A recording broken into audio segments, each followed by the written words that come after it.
That's it. Hey everyone, welcome to That Pedal Show. Viewers, comments, and questions. Are we on?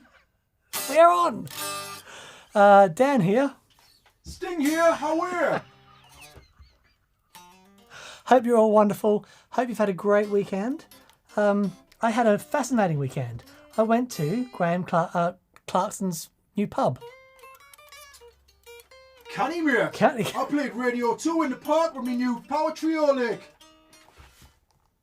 We played Roxanne and Can't Stand Losing You, and we played a Geordie in New York and lots of me other famous hits, Lake, man. And have you seen as much as I'm ripped? I'm absolutely ripped, man. It's all that tantric business, you know. I was coming down the M6 and I said, hey, hard shoulder. I said, think you're hard, do you? Anyway, it was canny. That's excellent. Played me precision bass, not Dominic Miller with his dual Messer Lone Star setup, 62 Strat, sounded reet good, mate. Ah, that's fabulous. It's lovely to have Sting with us today. Anyway, I gotta go. Gotta go and do some meditation, like, you know?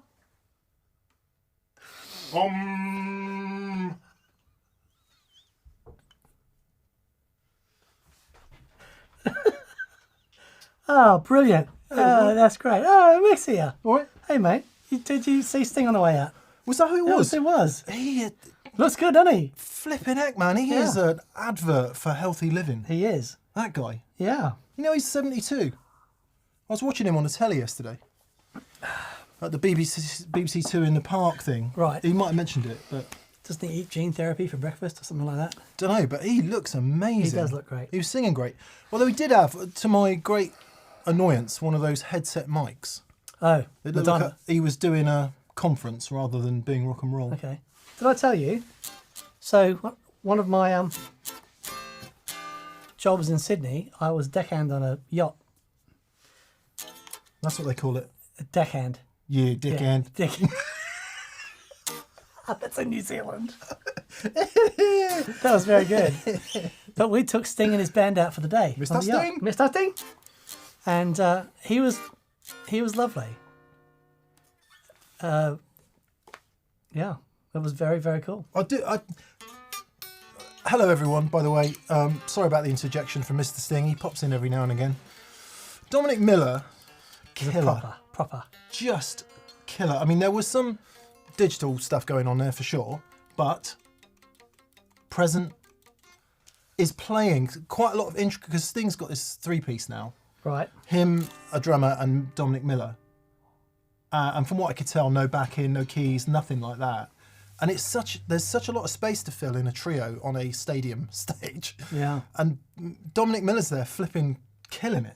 Just beautiful parts, perfect delays, all his modulations, just absolutely textbook. That's how you do it. And what amp was he using? 2 Lone Stars on 2... Is it Andy Timmons fan, is he? Yeah, 2 Lone Stars, 2 Recto 212s and a board. I'm guessing there was some digital modelling going on, because some of it was some of the sounds sounded modelled to me, but the core tone with the delays and verbs and everything was banging. Really nice. Beautiful. Really that's nice. Awesome. Or maybe not, doesn't matter. It was just a great sound.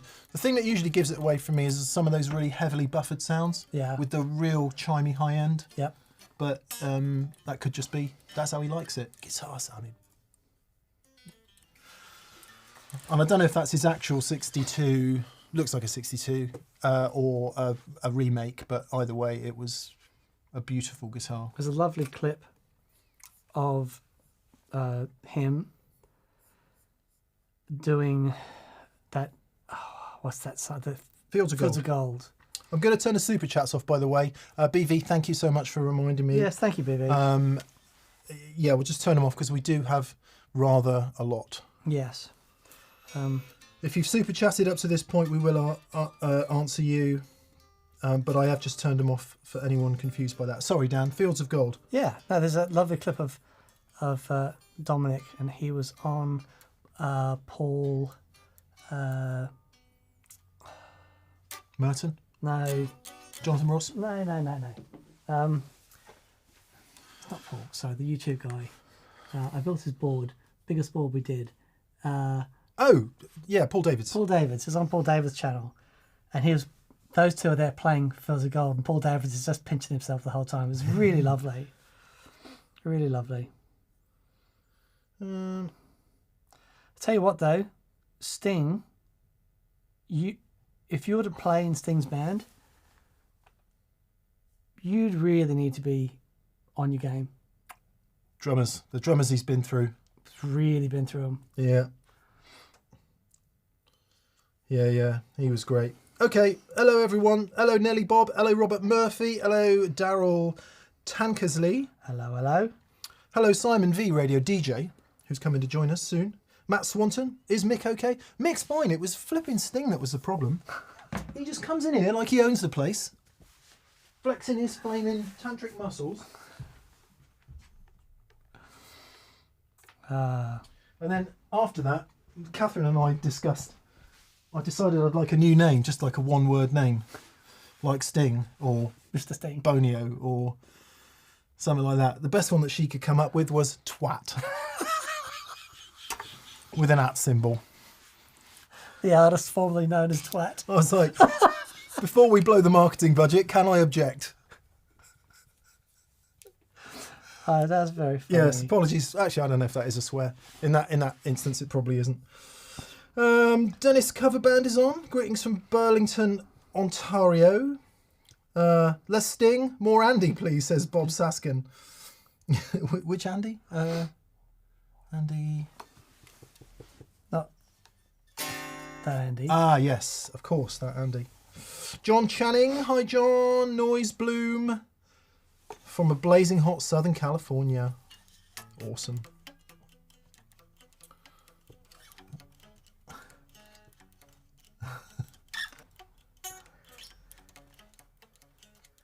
Something like that. Always a murderous song to play at a wedding, that one. Because of the 9 stretch. Yeah. I think he plays it differently, doesn't he? I'd never played that before. Especially when you go down to the F sharp minor. And it's quite the stretch. I think Andy Summers plays it like that, where he moves his index finger. Right. But I've never had the dexterity to do that. So I always played it like this. We better not play too much of it, otherwise Mr. Sting will get even richer.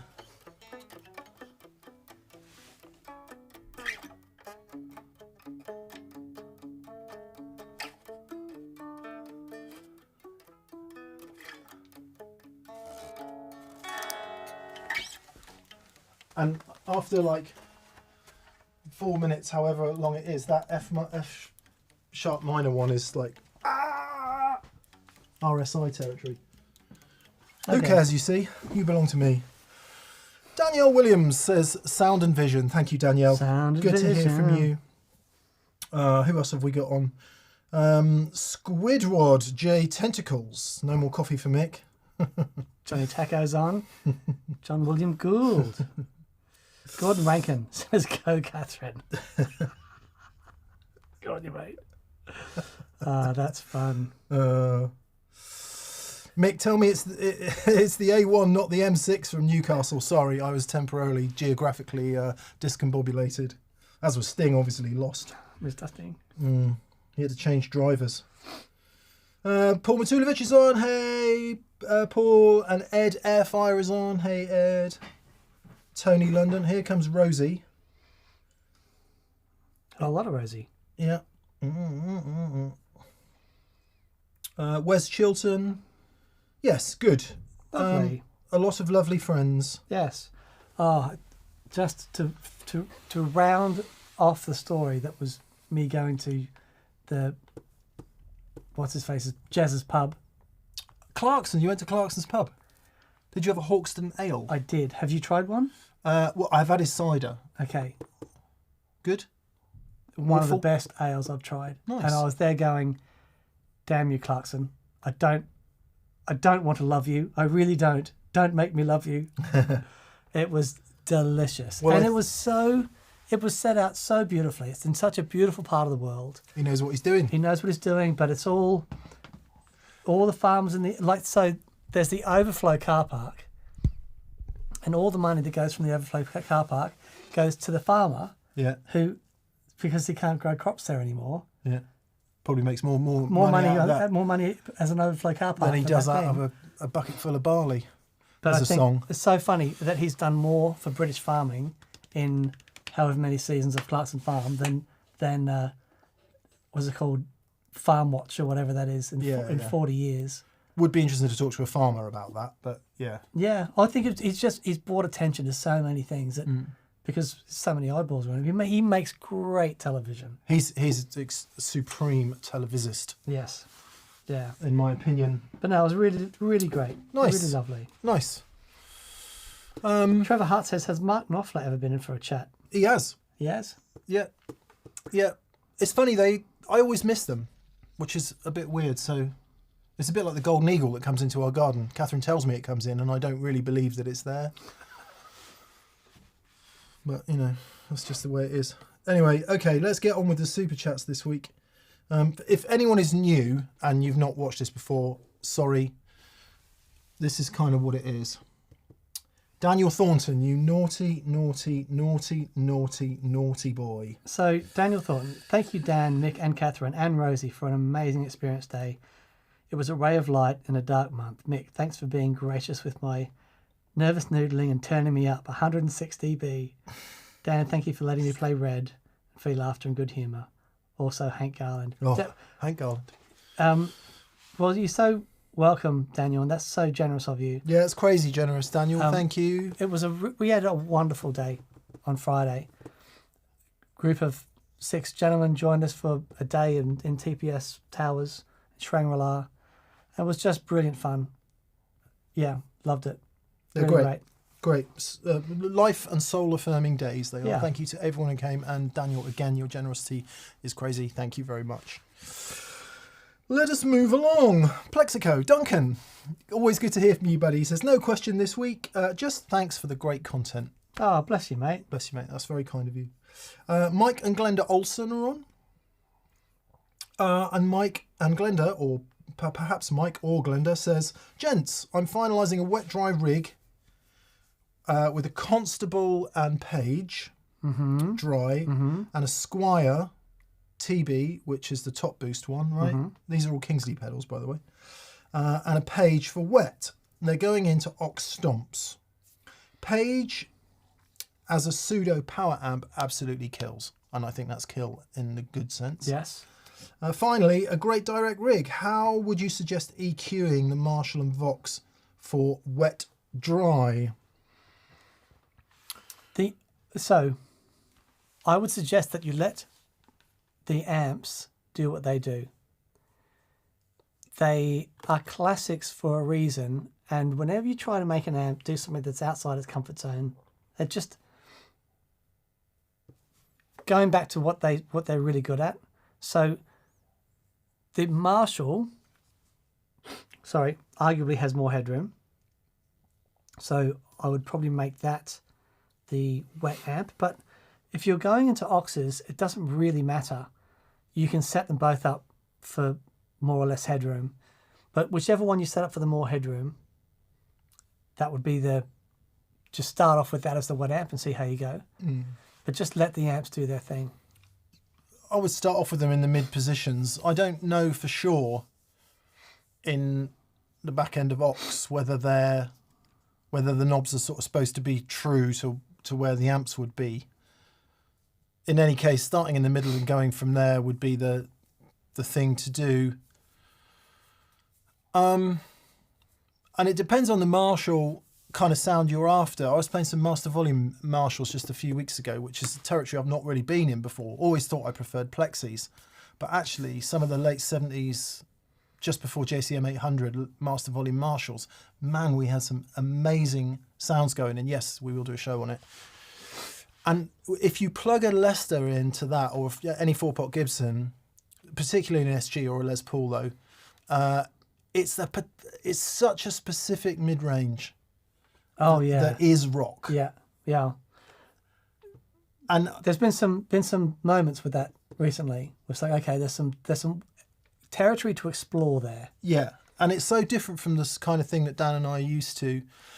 The Vox, you want obviously chiming and a lot of sizzle and all the things we say about Vox, but Voxes also have a tremendously interesting mid-range character, and I think they're a lot more peaky, nosy than people give them credit for. Whereas the Marshall tends to be scoopier in those lower mids, and by that, what do I mean?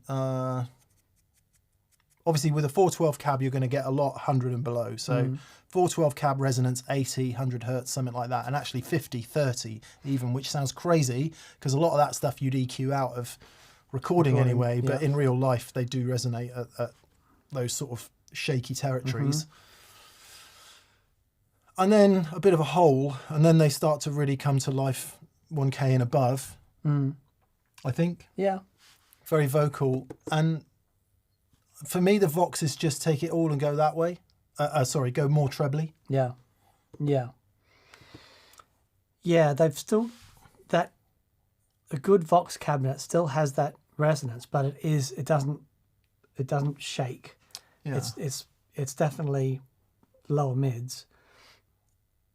But that peak does happen further up. It's got to do with the blues.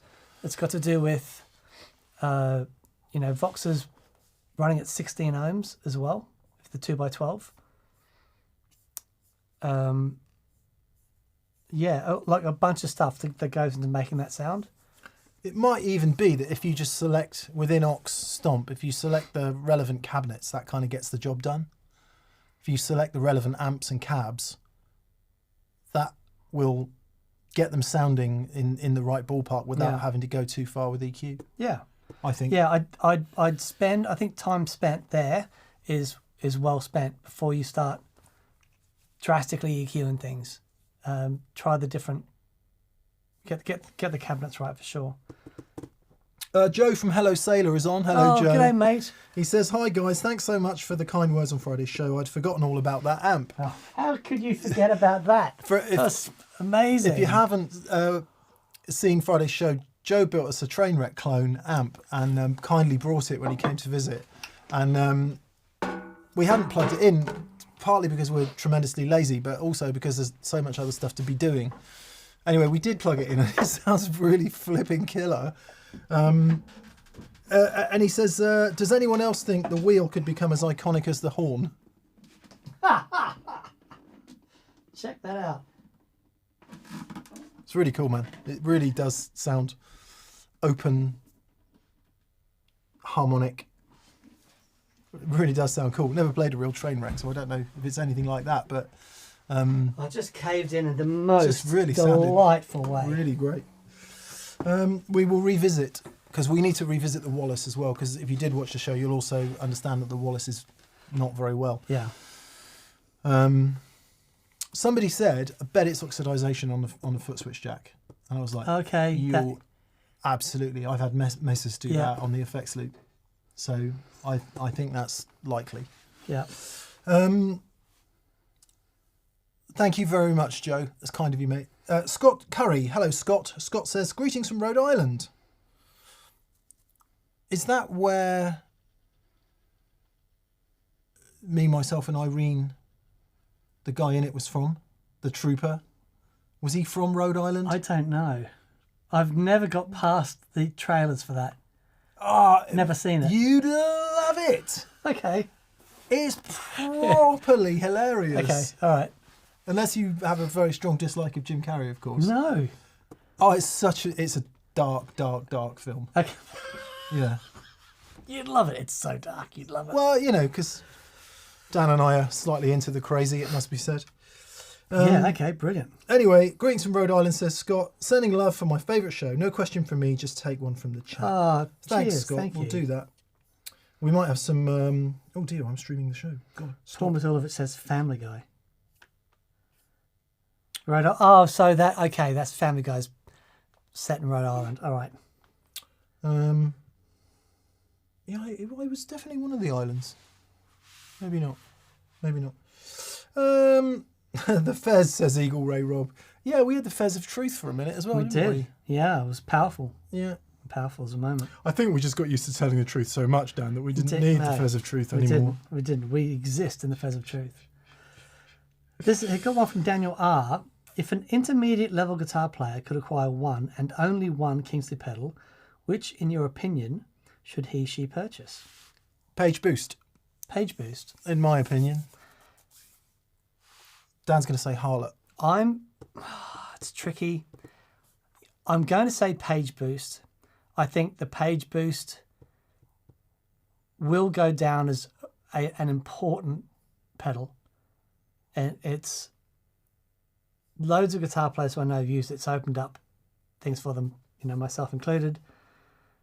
But then I discovered the Harlot as an overdrive platform, which I absolutely love. But the Page Boost is a very, very special thing. If you have a sound that you like and enjoy, the Page Boost will just add to it. My big problem was I was still searching for, there were still things I was having fun with and messing around as far as gain tones were. After, doing the Dumble thing and then the weird thing is I tried the Harlot before and I just thought to try it again. I instantly connected with it.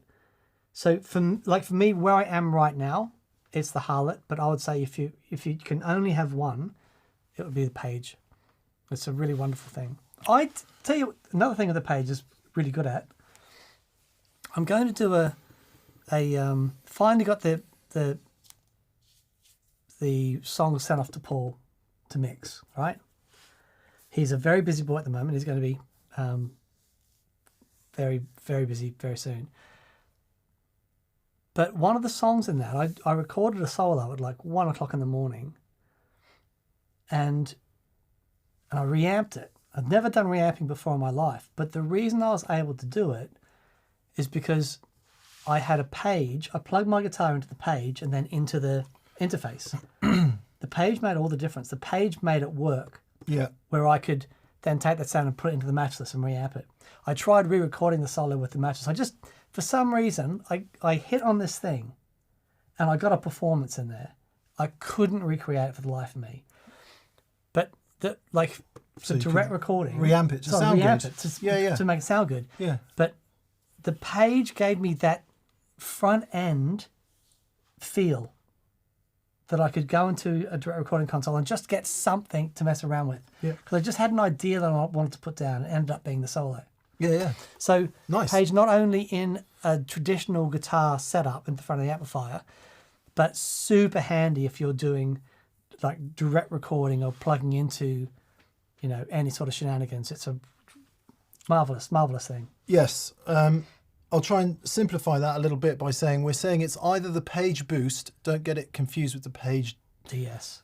Yeah, DS, or there's other ones. There's ones that's specifically a preamp designed to go with another preamp, and there's one that's an overdrive pedal. So the Page Boost, and I think it's different now anyway, the Page Boost or the Harlot, which is more like an overdrive pedal. Now, to sort of round up everything Dan just said, if you like your core tone and you just want more of it, it's the Page Boost. Mm-hmm. If you want to reshape your overdrive to something new and good and creamy and outside of what you already have, go with the Harlot. Yeah. V3. Yeah. We would say. V3. Good luck. If you want the absolute all singing, all dancing, everything, get the Juggler version 3. That is very Dumbly. Very Dumbly, but does he still do the Jester? Yes. He still does. So we're talking about single sound pedals here with the Harlot and the Page. I think that's a good place to start. Yep. Good luck. Brilliant. Good luck. Just making sure. Oh, we've got something going on with the flipping lighting. That's not good.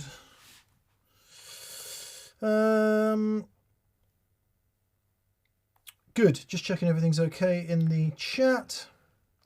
Everything looks good. It does look good. Guile Strat says, besides Noel Gallagher said it, Page Boost was the best pedal ever made in the history of music. There you go. Who's Noel Gallagher? Rocker534 says, yes, it was Rhode Island. Thank you so much. Thank you. Simon V Radio DJ says, Mick, new glasses by any chance? Yeah, I just I have a very simple prescription, so I order multiple pairs of glasses so that I've got one on various desks where I have to be, one in the car, one at home. Do they work for the drop? The forehead drop? Oh, I think so. Any will. That's so great. I cannot do that. Scott Curry says, me, myself, and Irene is in Rhode Island. Excellent. I'm very pleased about this. Daniel Thornton. Oh, we've read you out already. 160B and your incredible generosity. Daniel, thank you so much. Thank you, mate. And we have more to talk about. Matt Herman. Hi, Matt. Hi, guys. Sorry, I've had my bloody haircut today and it's itchy, itchy, itchy. Matt Herman. Hey, guys. I've just bought a TC Mimic to try with my TPS wet dry. Have you tried this and what did you think? And where should I run it? Should it be straight after the humdinger? Thanks for everything you do. Mimic is a doubling pedal. Yeah. That TC Electronic do, so it recreates in a slightly more clever way than a straight 30-second or whatever doubling delay would do. It moves stuff around and it creates this doubling effect. Yeah. That's what it's for. Yeah, and if you're, it depends what you're doing with the humdinger. If you're splitting, going to two different amplifiers, then, you know, having the Mimic on the end of the wet channel is great. I think the Mimic before any other longer delays, I think works really well as well. One of the challenges that you have with Mimic is there's no analog drive-through on it. So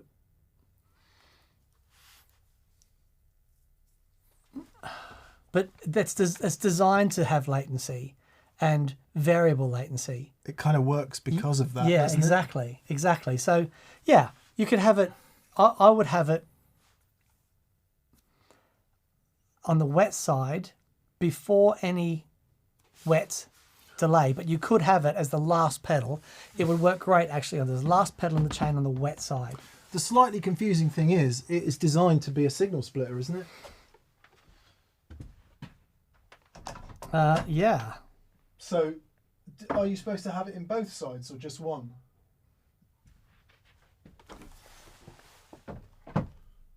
I thought we had one somewhere. Oh, I don't remember a Mimic. There's a few TC things there. I thought we had one. But anyway, it doesn't matter. Yeah. Sorry, we are going to be quite bad Yeah, at I answering would. this question. Yeah, I would. So hang on, let me have a look up. Dan's going to check it out. I would like to say thank you to the sound guy mixing Sting yesterday, who had Dominic Miller lovely loud in the mix. Beautiful. Really lovely and loud, actually. So the Mimic has a stereo in and out. The effect, yeah, so if you're using a humdinger to simply stop the earth loop between two amplifiers, you just stick the humdinger as the last bit in the chain on the second amplifier and only use the isolated out. That's the way to do it. Okay, so yeah, that's the way to do it. Don't put it before the humdinger. You want to put it, sorry, yes, you want it before the humdinger. The humdinger needs to be the last thing that the isolated amp sees. So you want to go Mimic, out one, your mono out to your first amp, stereo out into the humdinger, isolated out of the humdinger into the second amplifier. That's the way to do it. It needs to do the stereo thing. It needs to see both signals, right? You can't just have the Mimic in a wet dry situation. You need that the processing to do the doubling, because I think what Mimic does, if you imagine you've got your guitar signal that's split, your signal, it puts a bit of delay on it so that the other signal can move forward and behind your signal, not unlike as through zero flanger, but it modulates it in a way where it changes the time but not the pitch. Right. So like you would have, if I was playing rhythm guitar with you and you'd be really tight and in time, and I would be all over the place like a thing. That's what Surely it would be like. it doesn't modulate that far. There's a Dan setting. There's a how many beers has Dan had setting on here? The more he has, the more in time he gets. Try, isn't it? Try it in those positions that you think and see what works. It's ringing a bell with me, the Mimic, but I've got no idea why. Anyway, good luck, Matt. Iron Wolf 1776. Hello, mate. Good show on Friday, says. I mix amps often. My current favourite combination is my JTM 45 paired with my Blues Deluxe. Oh, lovely. I think you need to rebalance the pointer on the challenge wheel before using it again. There were some people who genuinely didn't get it. Yeah. Like some apoplectic anger at why we didn't use the plexi. It's so funny. People saying, I think you're biased. It's like, really? In case you didn't get it, we had 8 amps that we hadn't used on the show before, and we wanted to hear them. And that was the point of it, really. Yeah.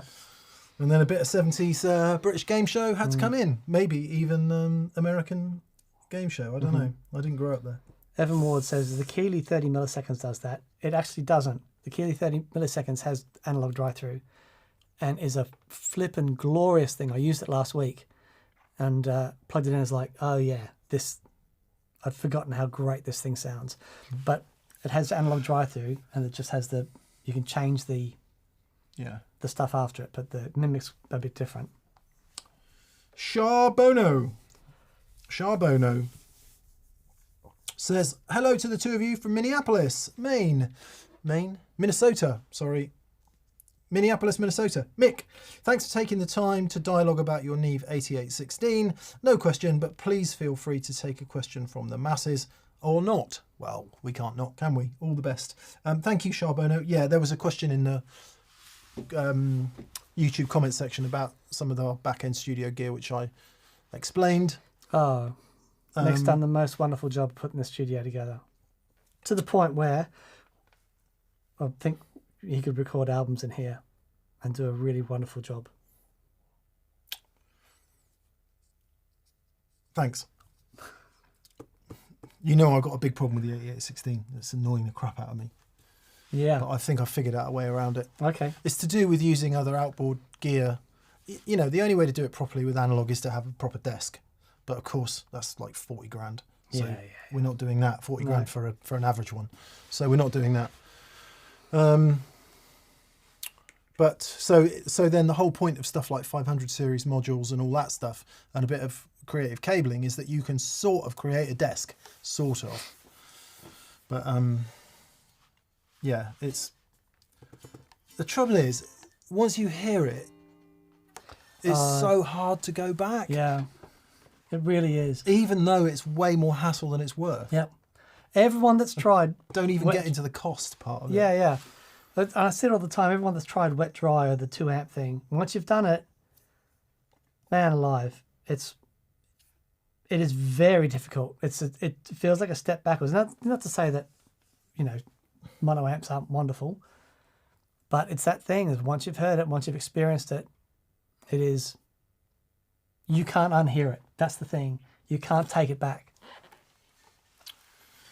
Yeah, it's tough. It's tough. And of course, what that then does, I think a quick interjection here on that whole thing. What we're saying is, the basic point of what we're saying is, a bit like going to a really fine restaurant or driving a really beautiful car, your home cooking never tastes quite the same again, and maybe your car doesn't really feel the same again, but you can get used to it. It's not that the analog gear sounds so amazing, it's like this heavenly experience. For me, what it does is it puts you in a place of flow and of presence, because it removes problems. And then when you go back to the old workflow, you're constantly fixing stuff because it's not quite right. And while the end result might not be noticeably different, depending on where you publish it. You know, it might not be night and day different. Might not even be any different at all because it's all subjective, right? So you might not think it's better is the point I'm saying. What it does is it makes the workflow easy and it helps the creative flow. And that's the bit I'm worried about losing if we step back from this insanity. But there we are. Gordon Rankin says, Mick, you need a purple 10 with the mixer. You can then take the Neve stereo into the mixer, plus mix the other 9 500 series modules, stereo to the door. That's what I do here. Yeah, what we've got at the moment is all the front end stuff into UA Polo 16, 14 channels in, and 14 out into the Neve for mixing, and then stereo out of the Neve back into the 8816. So I've got 14 in and out, which is pretty good. The problem is getting enough auxiliary analog gear on the back end of the Neve is the problem, because it's only got one parallel bus and one non-parallel bus. Right. So if you haven't fallen asleep yet, it's time to wake up. Really Mystics Recording says, love your long time. Just did my first real show after a 9-year hiatus caregiving for my mama till the finish line. You've both been a source of great inspiration during such a time. Thank you. Cheers, mate. And congrats. Yeah, well done. It's a wonderful thing to have done that for your mum, mate. That's brilliant. Well done. I'm Antisocial says, hello from Australia. Mick, when are you going to go deep? He uses another expression for that. This reminds me of an old joke, which I'm not going to tell. On the rack setup and get a rack pre and an IntelliFX or something fun to round out a full rack setup. I'm not. I'm going the other way. I like it. I had an IntelliFX. They were fun. Yeah, we should do it for fun. We should definitely do it for fun because it is a glorious thing. But I'm definitely going the other way. I'm in search of the note. I'm finding removing things is getting me closer to the note than adding things. Nice. So, yeah. Anyway, right, sorry, back to the old Super Chai. The wheel of Super Chai for Super Chai. Tim Good. Timmy be good. Tim says, hi, D&M. Just wondering where you're at with... Mick, I'm just wondering where you're at with Sob Rock these days. After listening to it for the last couple of years, it may be my favourite John Mayer album now. Ha ha ha. Yeah, no. It's just an opinion and it's subjective. But what I loved about John Mayer up until Continuum, and maybe even into what was next, Paradise Valley, or was it the other one? Anyway, what I loved about him is he's just fearless, and he sounded like him. I mean, he sounded a bit like Clapton on bits of. Some bits very like Clapton. Yeah. Like 80s Clapton. Yeah. And he sounded like he just was fearless and the songs were unique and he had his own sound and he was doing the big clean thing and, all this business, which we now sort of, everyone just takes for granted, all that. Mayer has a big hand to play in the modern reinterpretation of that just kind big of playing. big hands full stop. Yeah, big, huge hands. Big thumbs to get over the top to play Neon. I learnt Neon the other day. Right. Nailed it.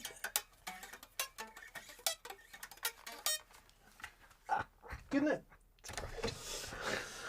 That's wonderful. And then, so, and I thought he was pushing ground, there's great guitar tones and all that, and that's why I loved him. And then, to me, Sob Rock just... Oh, I'm sorry. It just sounds like bad Clapton. I'm sorry. I'm not sorry. Clapton. There you go. But I get we're all different. And it's just subjective, isn't it? There's no better or worse. It's what you like and what you don't like. What I'm really looking forward to is his next record. Oh, okay. What do you know about the next record that makes you look forward to it? Because he was getting off his record label on the last record. Okay. And as libelous as it might be, I'm going to say that it was a joke.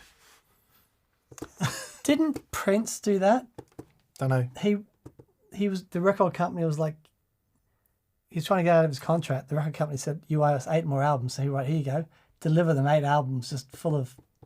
I mean, it's Prince. It'll still be amazing. I mean, a joke might be taking it a bit far, but perhaps an opportunity to do something you wouldn't have ordinarily have done. John, if you want to come on the show and beat me to death with a Silver Sky SE, please feel free.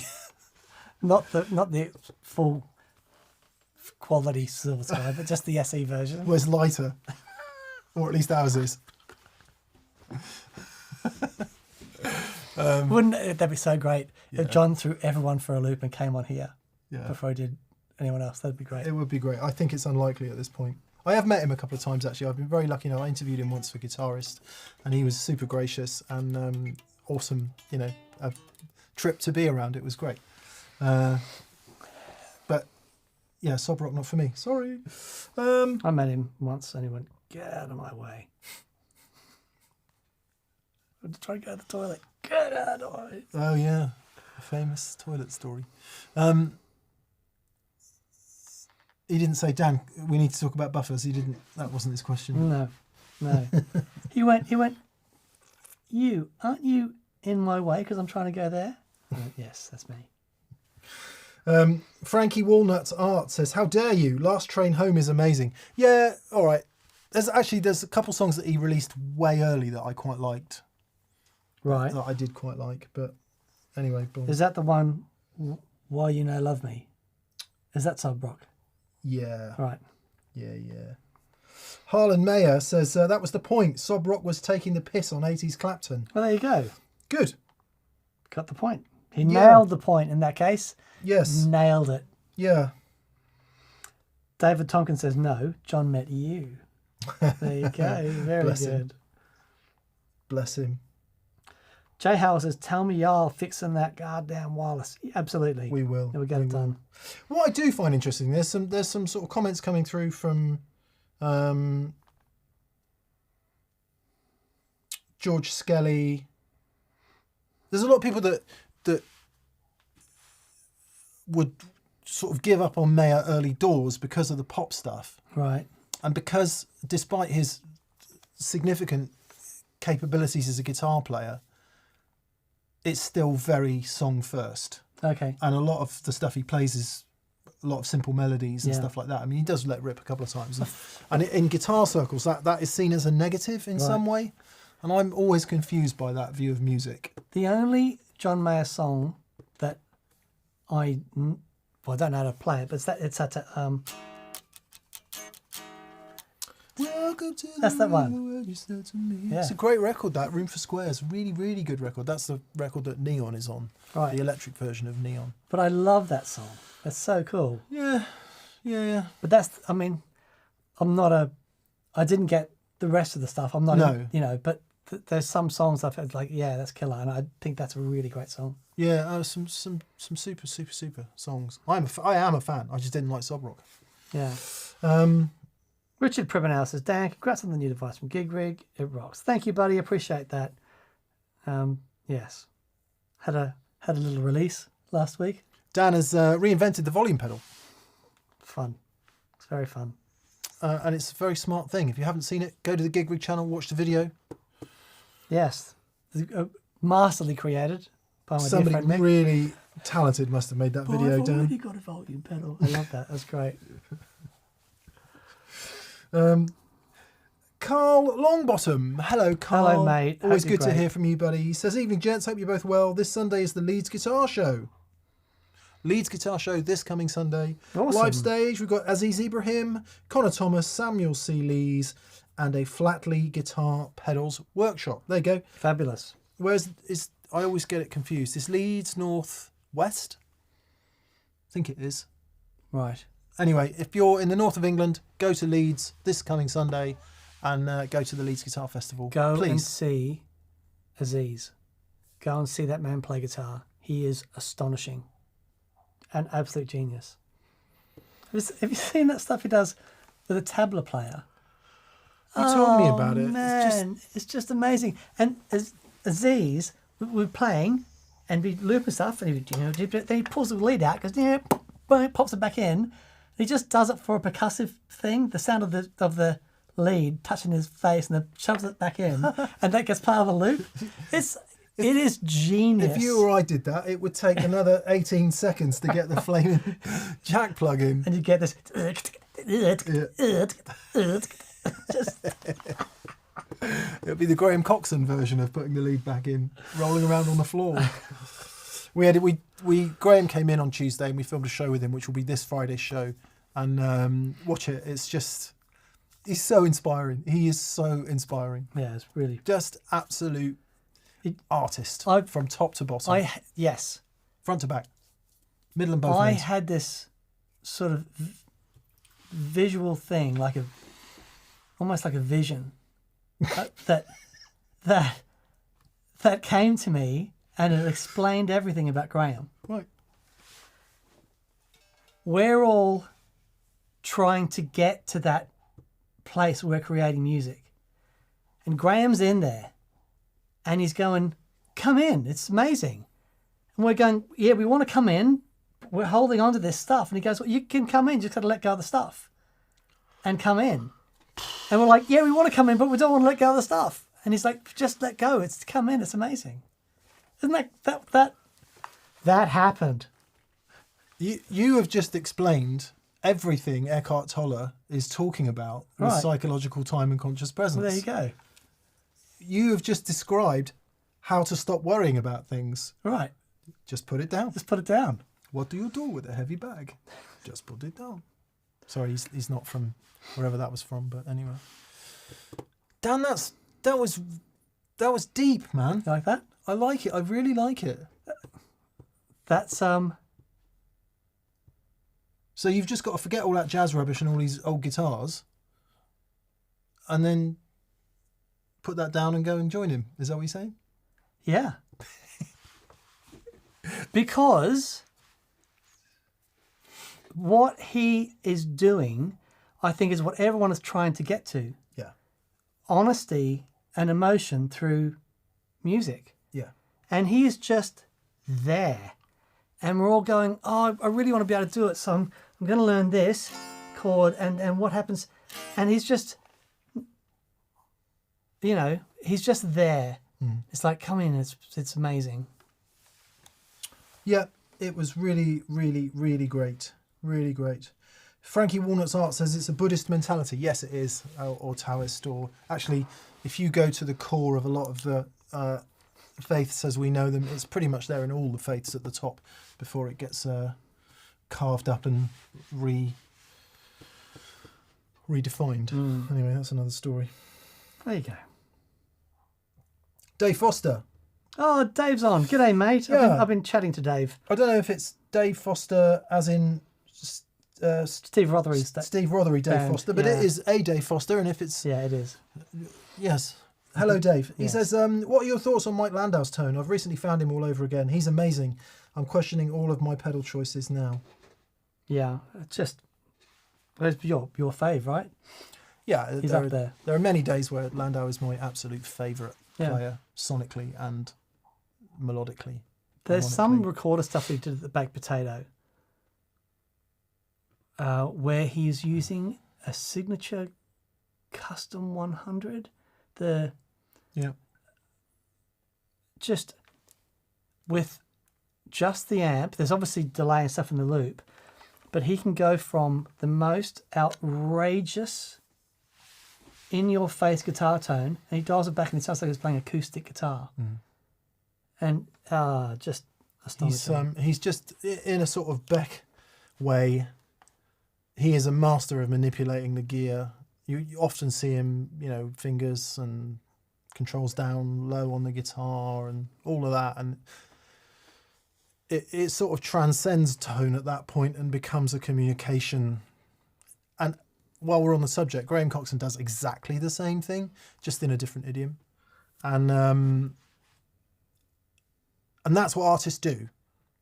Whether you're painting, whether you're playing the guitar, whether you're riding a motorcycle like Valentino Rossi, that's what artists do. They create a communication, and all of this stuff in the middle, as we're trying to decode it and find out what the component parts are, is the sort of the wrong question. In fact, it's entirely the wrong question, but it's the only thing we can grasp, because how else are we going to understand this? And maybe it's a good place to start, but yeah, Landau, man, flipping heck. You know, case in point, I bought the butter machine. Yeah. Because I love him so much. Yeah. I can't bloody make it work. You know? Yeah, but that's a big part of what he does. The way Yeah. that thing sounds. Yeah. Yeah. Well, I can make it work, but it doesn't connect with you. I'm trying to make it sound like Landau, and then Yeah. all of a sudden I'm disconnected from what I'm right. trying to play. Yeah. So, yeah. Don't tell anyone it's not the gear. David Tompkins says, Dan should write a philosophical book / pamphlet. I think I could do a bumper sticker. There'd be no more than that. But yeah, you know what? We had a lot of people when we did the Get Out of Your Guitar Rut video, and a lot of people commented on Thing 10, which was you. And I would love to explore that a bit deeper because it was the most important thing that was said in that video. Yeah. This probably isn't the forum because I could talk about it for hours. Yeah, but I think we need to go there at some point. Yeah. What I watched watching it back was that saying it at all is also an act of ego. Right. And that's the bit that I'm struggling with currently with all of that is Wanting it. Tim Lurch said, he said, my contribution to Zen literature would be to abstain from writing a book. That's really good. But I wrote it anyway, and that's the point, isn't it? Because the minute you think you understand something a little bit, you then start trying to explain to everyone that this little bit that you understand, and because you want to help. Yeah. And you want people to have the same realization, but that is also ego, unfortunately. But headspace, man, it's everything. It's absolutely everything. It's everything. Mike Blue says Zen Guitar, the book Zen Guitar, talks about having a beginner's mind. It's a great book, Zen Guitar. Thank you for mentioning it. Right, let's get back to talking about tube screamers. David Tompkins. Hi, David. He says, I have a true bypass wah and a true bypass tuner, Boss synth and octave and fuzz. Trouble is, they all want to see the clean guitar signal first. No G3. What should I do? The wah goes first. Yep. Whatever. Doesn't it? Yeah. I go wah, into the fuzz, into The octave. Into the synth. And you just got to figure out where to put your tuner in that. Yeah, because the tuner, that nature of the... well, unless you've got a true bypass tuner, but... It is. I have this thing with true bypass pedals. I've had it in a couple recently. You need to make sure that it's a good true bypass. Truest bypass. It's the truest bypass. There we go. Somebody, if you haven't already done that, pedal companies, you can have truest bypass. Yep. Yep, thouest bypass. Very good. Truthful bypass. Yeah. So what you're saying is, because it wants to see the guitar's volume control and you're interested in the interaction of the volume control because of that input impedance, shouldn't really matter if it's buffered or not on the output, should it? Unless you put the buffered pedal first. Yeah, but you can't put the buffered pedal first because then you could put the buffered pedal before, so the guitar synth, I'm assuming, is buffered. Oh, of course, and it depends what fuzz pedal you've got. Yeah. So if it's a fuzz face, for what it's worth, the way I run it is I run my fuzz face first. No, I run my wah pedal first, which is true bypass, then into my fuzz face. And that seems to work fine. Yeah. That seems to work okay. Yeah. And then everything else, don't worry about it. Yeah, for sure. Yeah, good luck, mate. So I'm going to say wah, fuzz, octave. Yep. You could run your tuner next. Or I would run the tuner next. Yeah, and then the synth after all of that. Yep. A lot of people think you have to have your tuner first. You just don't. No. You could even run the tuner after the buffer. Yeah. I would probably do that. Yeah. Yeah. Good luck. Good luck, David. Good luck, mate. Brian Carpenter, cheers from Michigan. Hello, Brian. Hello, from Brian. Michigan. I've just got a JHS bonsai, and in going through the various modes, have fallen in love with the TS7 mode. Any experience with this? Don't have one. I've got 5, 8, 9, and 10, but no 7. I feel bereft, Daniel. What's going on? We have a bonsai, don't we, or do we not? We might have given it away. Yeah, I think we might have given it away. I'm just looking at what I can't even remember what the TS7 looked like. Oh, sound tank. Silver box. Yeah, okay. Oh, Not that's sound tank. That's yeah, the yeah. sound tank, isn't it? That's the sound tank. Yes, with the silver box thing, Silver with the box. press-in knobs. Yeah. Really clever. I've got the Echo Machine version of that, and Liv has it on her board. It's incredible. Why is it any different? I'm going to have to do some reading, but no, we don't have one of those. Awesome. Isn't it nice when you find something that you're like, I like this, Yeah, and it doesn't cost $400? yeah. I get it now though before the show goes out tomorrow. Yeah.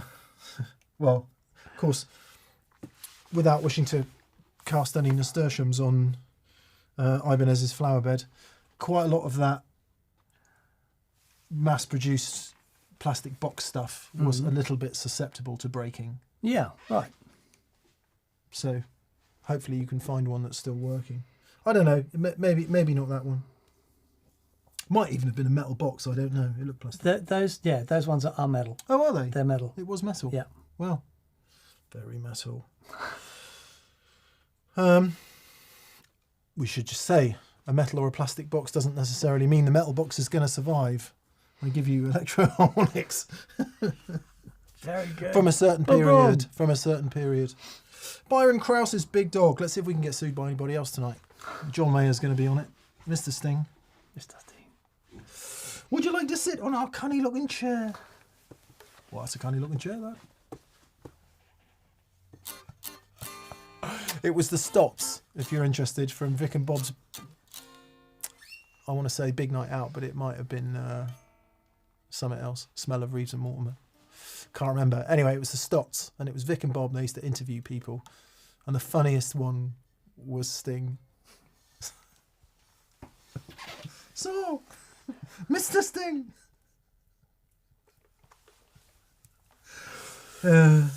Anyway, Byron Krause's Big Dog says, today I dug out my first ever pedal, a Boss DF2 super feedbacker and distortion. Oh, hang on. That was my first. No, my first one was one I got on my electric guitar when I was 10. But the first pedal I bought with my own money was the Boss Super Feedbacker and Distortion. Awesome. They are brilliant. Awesome. Anyway, so Byron Krause's Big Dog's question is, what old pedals have you dug out recently? I'll tell you what I've dug out recently is this. So I was digging out before.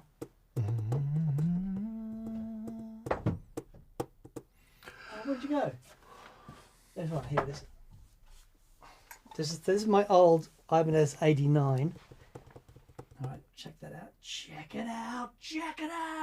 Come on, focus. If you stand in front of the camera so it can't see me, there it is. it will focus. There it is. So I've had this since I was 20, and this was the pedal I modded. I took off the delay time and hardwired an expression pedal into it so that I could move the delay time and make a chorus. Right? But I dug this out again after we did the Graham Coxon show because that doubler sound has blown my mind. Yeah. Wait till you hear it. It's really, really moving noise. Yeah. And he created it with an analog delay just set really short. Yeah. The max on thing. Max off. Yeah. Max off. What have I dug out a Hughes and Kettler tube rotosphere. I dug it out off of reverb.com because we got it because Warren Haynes was coming in, and I have coveted it for a while and I have claimed it. It is the best Leslie simulation pedal we've ever tried. And I can't be without it now, which does create a bit of a problem. I'm going to have to show you, although I don't know if I can show you. It's right there. Oh, so it is. Thanks, Dan. My pleasure. So this is, I have a main board, right? And off that board, there's a switch that says BOD, Board of Doom, which is this.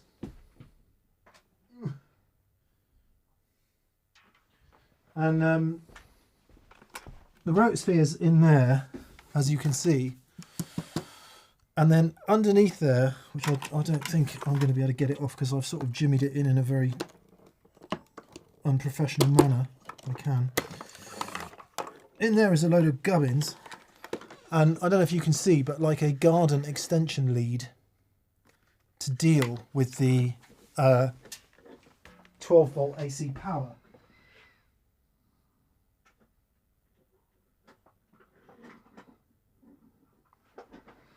Which then runs to the power jack, Yes. the eye you see on the back. Because Dan, despite being asked by many people, won't touch AC because it's too much of a pain in the body. Too much of a pain in the body. Is that right? Well, So I have to improvise with things I can buy from Homebase. And also, Martin, if you watch this, Martin from Schmidt Array, I'm really sorry I've completely bastardised this board to make works it work. perfectly though. It does work perfectly. It does. I turn the top tier around, and it just so happens that the fixing's in the right place on the other end, so it just slots into place, and the front of it sits on the rotosphere. Lovely.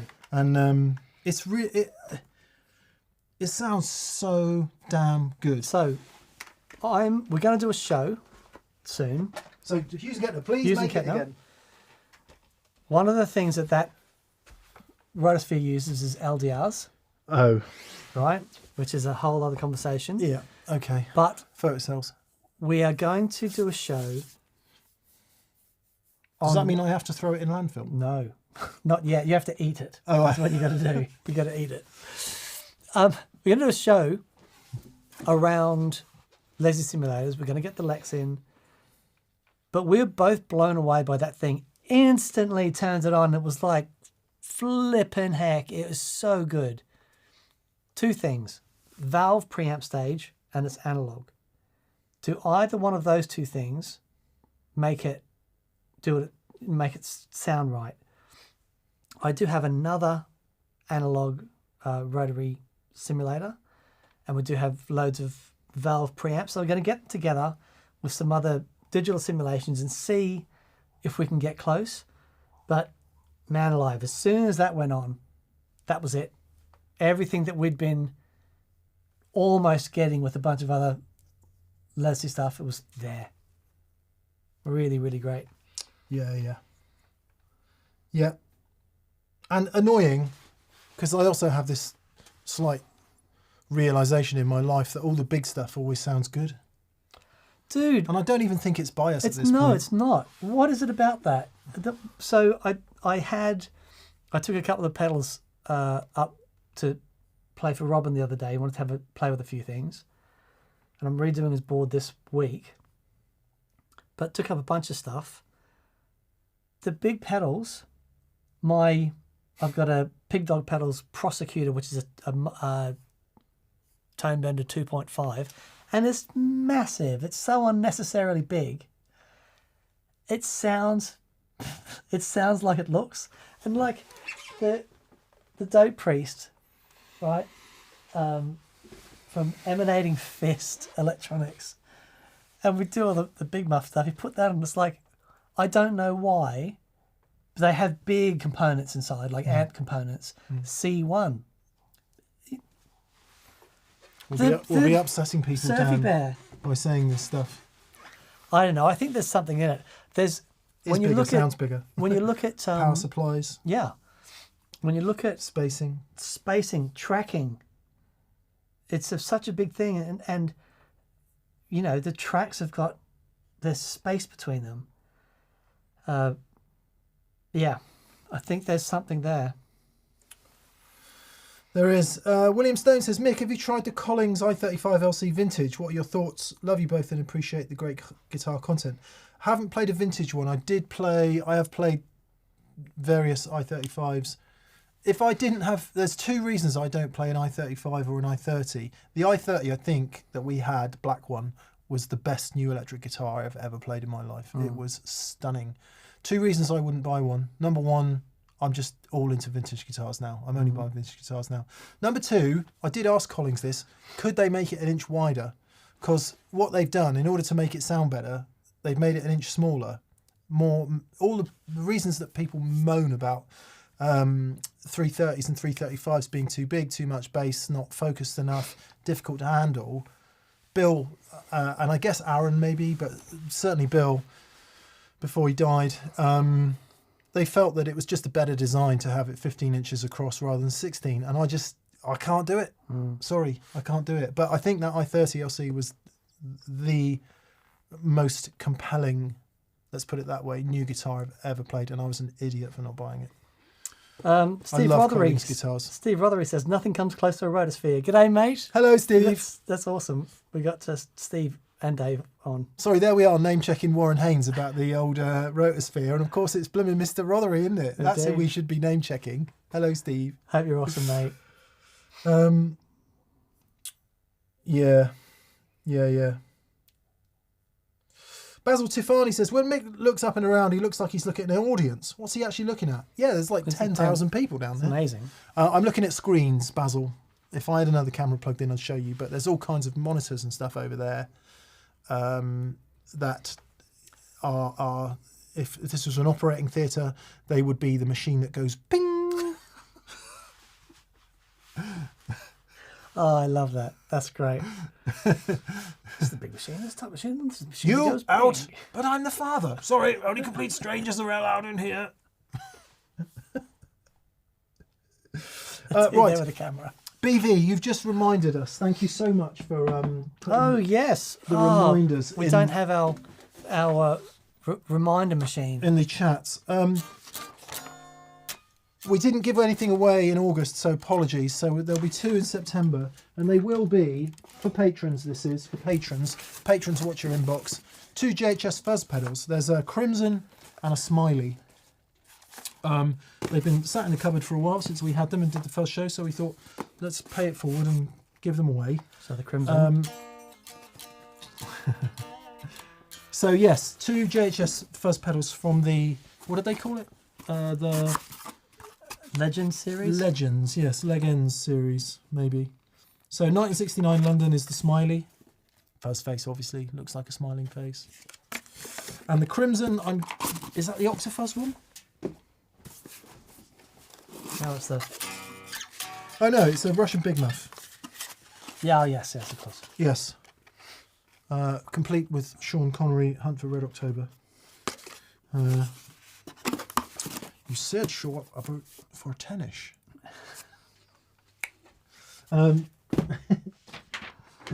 So those will be the patron giveaways. If you're a current patron, please keep an eye on your inbox over the next few days and watch it plop in. Yes. Thank you very much, BV, for the reminder. William Young is on. Hello, Mr. Young. It's 31 today. Think I better leave. You share your birthday with my daughter, who is 20 today. There we are. 51 between you. Not bad. Happy birthday, William. Yes, happy birthday, mate. Hope you've had an enjoyable day, having an enjoyable day. And we're going to get to do something enjoyable this evening. Indeed. And happy birthday, my beautiful baby girl. Happy birthday, Liv. Not that you'll be watching this. Yes, you will. Really? I'm just going to show her this bit. She'll be out in the town, won't she? Drinking WKD Blue. Dancing to Taylor Swift. Ah, bless her. I'm so happy VCQ has fallen on my birthday. Ah. Thank you for another year of TPS. It really is a highlight for me every single week. Hope to see you in the next round of experience days. Please take a question from the chat. We will, Will. We will. Mark Ellis. Hey, Mark. Good to hear from you, buddy. He says, I know you're not generally fans of low watt amps, but you seemed intrigued by the Hagerman half watt. Thoughts on it as a home practice amp, and what cab do you think would work with it? First of all, yes, and yes. Great option for home practice amp. Now, it's So important to many things know like about this. so many things. It just sounds superb. A 1/2 watt at home isn't necessarily the quietest amp in the world. However, I think that you can, if you have the right speaker cab, if you plugged it into a Celestian Blue, like something that's really responsive, it's still going to get probably pretty loud. But if you plugged it into a cab that wasn't as with a loud speaker, Yes, something less sensitive. So Celestian Blue's going to be like 100 dB per 1 watt measured at a meter away. That's how you do sensitivity of speakers. Some people call it efficiency. So if you went for like 96, 97 dB speaker, it would be a lot less loud. yeah.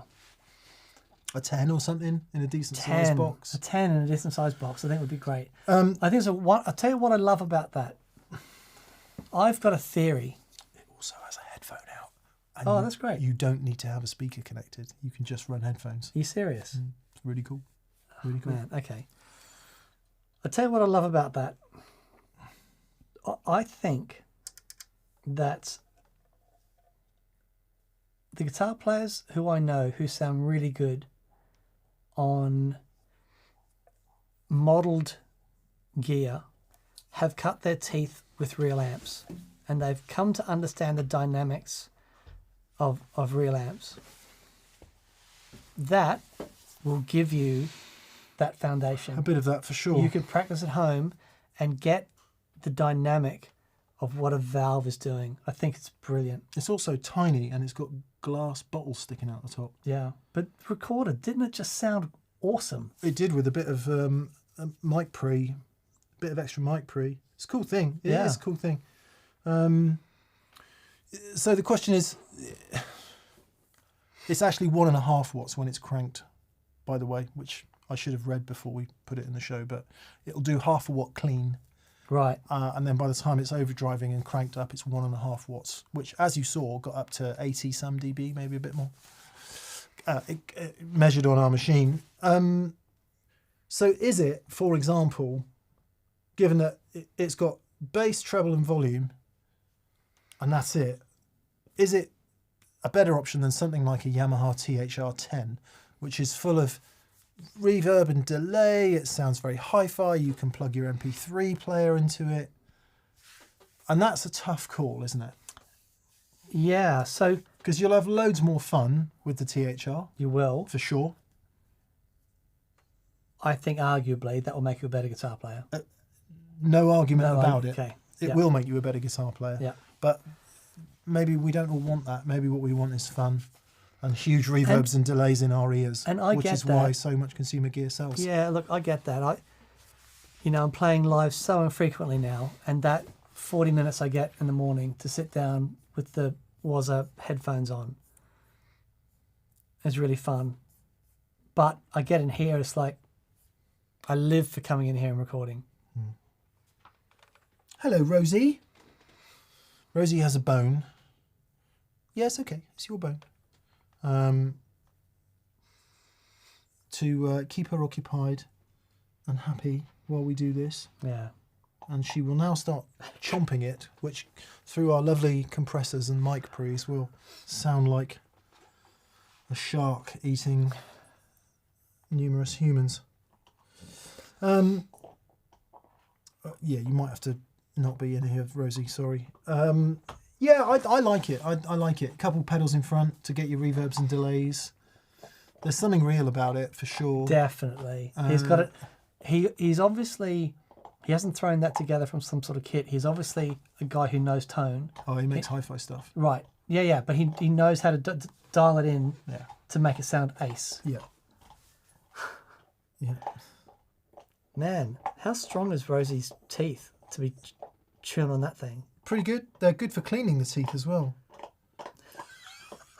Even the vet says she's got really clean teeth. No, Really? that's one thing they're really good for. Yeah, I bet. Yeah. I bet it's just hearing her destroy that carcass. Bless her. Yep. Right, Rosie, I'm going to have to put you somewhere else. Alexander Roy says, "Good girl." She knows what's so happening, clever. so she's Good going. girl, Rosie. Um, Oh, now she's back. now, You want me to leave, so I won't. Bless you, Rosie. I'll only leave when you want me to stay. No question. It's my 25th birthday, says Alexander Ah. Roy. Happy birthday, Happy birthday. Alexander. Oh no, at the end of August. Well, that's all right. That's near enough. Shout out to my group chat bros, Andy and Jay, for getting me 2 TPS shirts. Wore it to work. Ah, Sending good vibes from Denver. Nice one, Alex. That's brilliant. And thank you to Andy and Jay for doing that for you. That's really cool. yeah. Simon V, radio DJ. DJ. Boom, coming up on ABCDEFG FM. We have The Twat. we have Twat The Twat, new single. on his new record release, Idiot. What was the inspiration for your new record, Twat?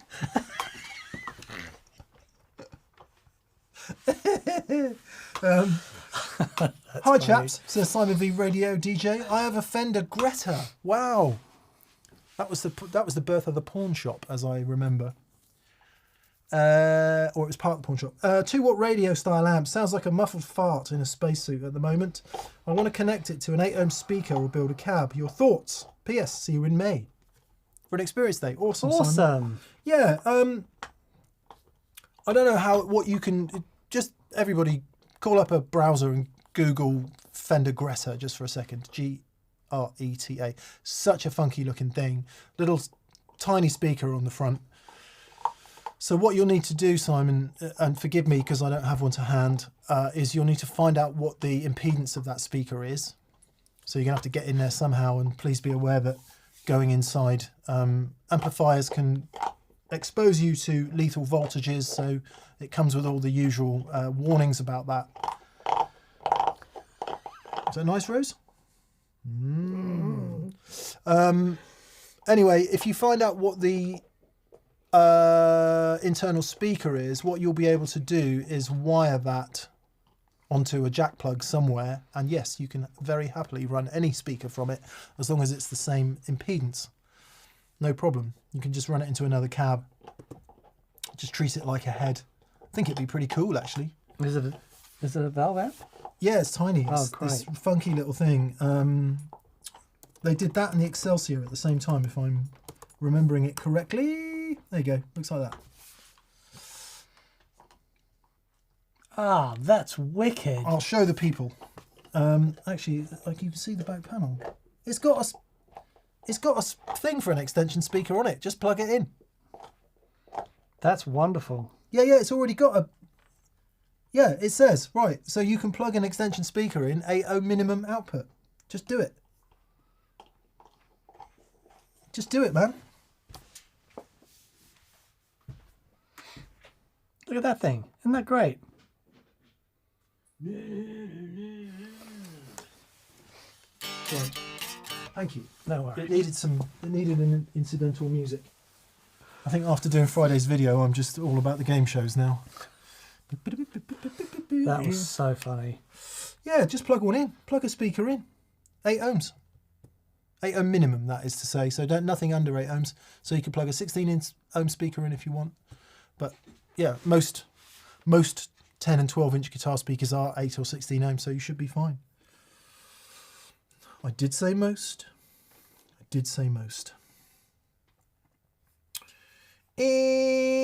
Victor Gustafsson. Hello, Victor. Nice to hear from you. He said, gentlemen, I loved the classic AC30 Plexi and Tweed episode. Yeah, we had a...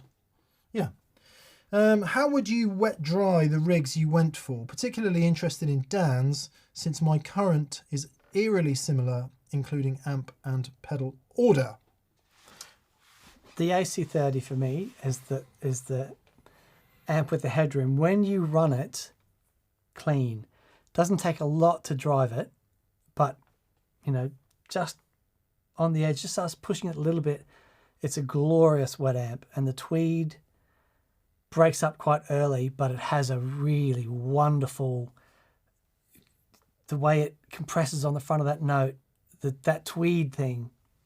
So yeah, I just split after the overdrives. That one side goes to the Tweed, and then the other side goes back into the wet effects, delays and reverbs, and that goes into the AC30.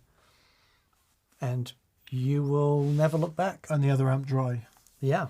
The good news is when you set your pedal board up for wet dry, exactly as Dan just said, so guitar in, overdrives, and whatever else you want to go to both amps, but predominantly overdrives, might be compressor, wah-wah, that kind of thing. Then the split after, and then the stuff you want to go to the wet amp goes off on one spur and the other spur goes straight to the other amp. The good news is what you end up with is 2 jack plugs, right? So you can just swap them over into the 2 different amps. Yeah. So you can test which one you like wet and which one you can like dry, regardless of how the pedal board is wired. So it's a really easy test. Yes. And then you'll know instantly which one you prefer. If the question is which of the 2 amps would you wet dry, oh man, literally any 2. Any 2. You saw from that video this week, we could put any 2 amps together and get amazing sounds. The rule of thumb is the amplifier that has the more headroom generally will give you more clarity for the wet effects, but it doesn't. You can run wet effects into crunching amplifiers and it sounds flippin' brilliant. It does. Just, you've got to get your hands dirty. There is no substitute. You've got to do the work. Just swap them around and be honest with yourself and just say, which one do I like? That one. And do that.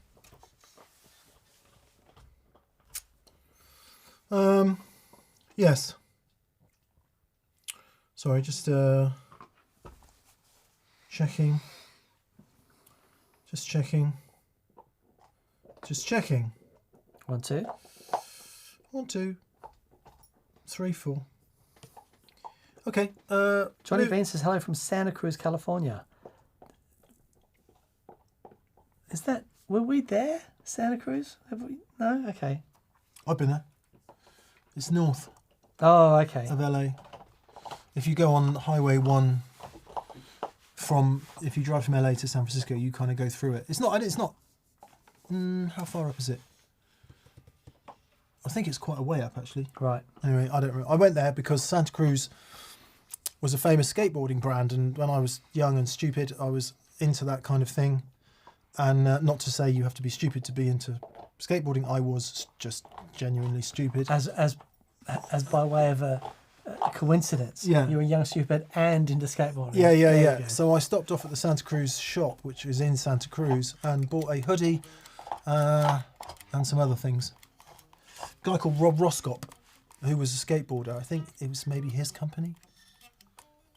Anyway, now I'm remembering things. Rabia would know. He still does the odd He's great. all that. He is great.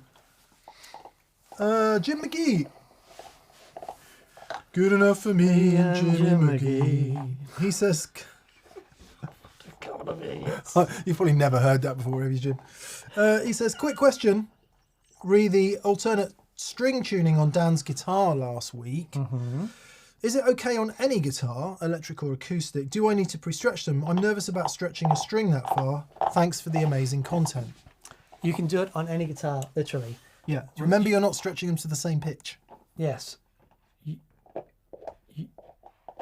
I understand what you mean. If you've got like a D string and you want to tune that to an E, up here, the one thing to be careful of, which I would say, is the nut.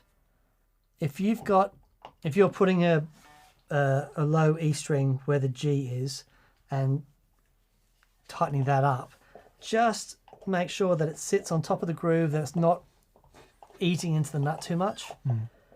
Apart from that, just try it out, have fun. It's a really fun thing to do. Sounds cool. Tension-wise, it's not such a big deal, is it? Because No. you're putting a wound string on, but remember, it's an octave down.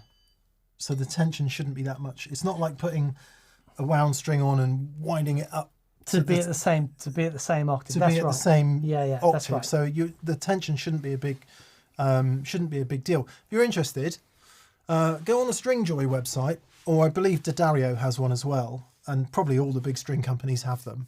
You can do a tension calculator. So if you put in the gauge of the string on any given note, it'll tell you what the tension is. Right. Boom.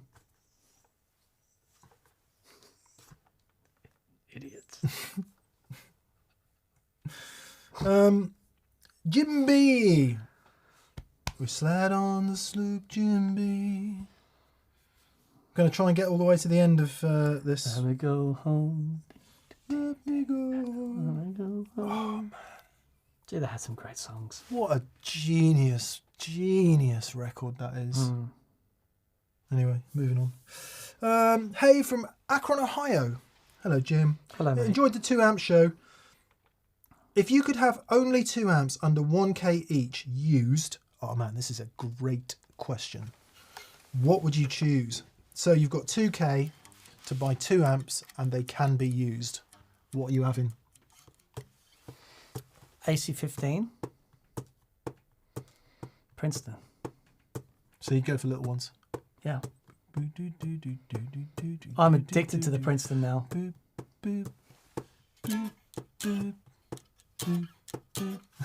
Nice. Major 7 version. A Bill E. Jean. Okay, I would have... I'm going to go out on a bit of a limb here. I'm going to find a Boogie Rectiverb or a Boogie single rectifier combo. They did a 50 watt single rectifier, which has just got the best pushed clean mode in it. And it's just like... So one of those. All right. Okay, now everybody dance. And a Bassman. Used Bassman, probably get for $1,000, maybe. I mean, that would be a loud. That would be a super loud rig. Back into sort of real world, you could actually do it a lot less than that. A Hot Rod Deluxe. And anything else. I mean, you could be down to like 500, 600 each for those amps and get something really, really great. Killian Gavin says, I've toured an AC-15 and a 64 Princeton for like nearly 15 years now. Best combo ever. Great noise. Yeah. It sounds amazing. When Dan played the Princeton in the Experience Day on Friday, and I have to keep reminding myself that when he just starts off playing the Princeton, it's only the Princeton. Yeah. Because they put out so much bass. They put out way much more. For a single 10-inch speaker, it's like, I've got the bass turned up. But they do put out way more bass. They can put out, yeah. It's something to do with something. Yeah, but there's a t-shirt. But even what I thought would happen with the Princeton like that is when you dig in, that it would just flab out. It breaks up in the most beautiful way. And it's that 6v6 design that I want to do some more experimenting with. And the way that they are feeling like the perfect guitar tube at this point, aren't they? Yeah. I'm so enamored with them. Yeah. You know, you change. Life changes, doesn't it? It's a journey, and you like different things along your journey. And it's not to say that the stuff you liked before you were wrong about, or that you've had this massive change of heart. It's not that. It's just you discover new things. Go with it. Embrace it. Yeah. Next week? No. Yeah, good luck, Jim. There's so much choice for, especially, I'm guessing, Akron, Ohio. So the choice you've got in the States is crazy. I bet you could get into Z territory for that kind of money if you shop smart. Yeah. And maybe. Z, you've got, who's the guy that we hung out with for a bit in America? Bald dude, really funny. John Malkovich? Yeah, John Malkovich, his amps are wicked.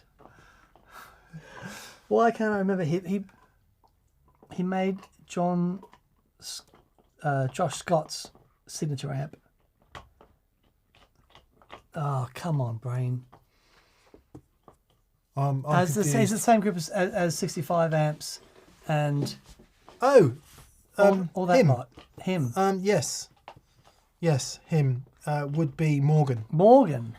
Yeah, I'm sure that, a couple of his smaller things you might, if you're lucky.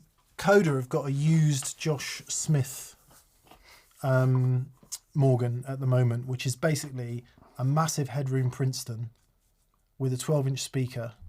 It's such a great amp. What they want for it? 1,200, I think. Okay. Something like that. Might be a bit more. I just don't need any more amps. No. Well, no No, I one needs don't. any more amps, No. but I need. Let's not even go there. Good luck, good luck. Peter Nash Music. Peter Nash Music. It's the music place where you want to go. Guys, I'm so grateful you helped me find my tone with proper TPS wet dry, G3 and lots of pedal goodies. Can you recommend other ways than attenuating a 59 Bassman without losing its character? Maybe a speaker swap. Thanks. It's interesting. The speakers make a massive difference. If you find a speaker that is not as sensitive, you can seriously attenuate the amp. I've noticed that with my Lazy J, so I've swapped out an Alnico Blue for it's a new Fane, and it sounds flippin' wonderful, but it's not as loud as it was, which works really well. So it can be a really effective way to do it. But they're 410s, right? He needs to swap out. To be fair, the speakers in the 410 Bassman as standard aren't very efficient anyway. Yeah, that's what I thought. They're the Jensen PR10s or something. Yeah, P10Rs or whatever they are. Or, sorry. I think, most things that I know that are going to go into that, like the Celestian Golds, will be more efficient and more therefore efficient, louder. be louder. It is the 59 Bassman reissue is a loud amp. It's Yeah. really a loud amp. Yeah. There's no effects loop, so you can't do it that way. For example, on a Hot Rod Deluxe, you could use one of those Turny downy things. turny downy things,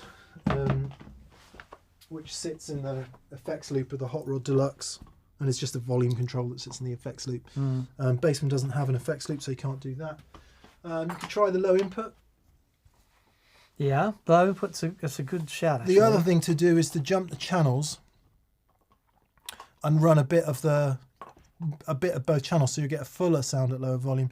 But if you've got the Bassman overdriving and you want it quieter, that is really tough, because obviously you can't do it before the amp, because if you do it before the amp, you lose the signal into the amp and therefore it won't overdrive. So it has to be something between power section and speaker, which is either an attenuator or less powerful speakers. The other problem with Bassmans and Supers is that they run at 2 ohms. So messing about with all of that is dangerous. Quite hard anyway. Dangerous. There are attenuators that exist for 2 ohms, but it's more of a pain in the backside.